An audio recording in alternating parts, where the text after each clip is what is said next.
பசுமையான காடு, உயர்ந்த மரங்கள், மலர்கள், பறவைகள் குரல். லியோ சிங்கம் விழித்து நீட்டி பரப்பிக் கொண்டான்.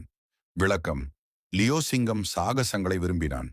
ஆனால் இன்று ஏதோ சிறப்பானது நடக்கப் போகிறது என்று உணர்ந்தான். லியோ தனது நண்பர்களை சந்திக்கிறான்.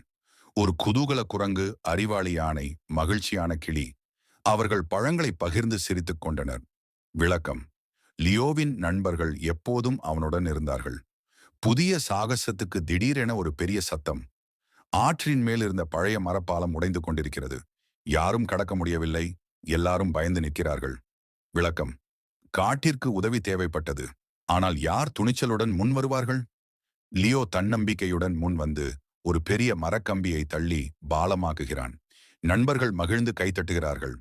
விளக்கம்: லியோ வலிமையானதற்காக மட்டுமல்ல, நண்பர்களை கவனித்துக் கொண்டதற்காகவே உண்மையான எல்லா விலங்குகளும் சூரியன் மறையும் பொழுது மகிழ்ந்து ஆடுகின்றனர்.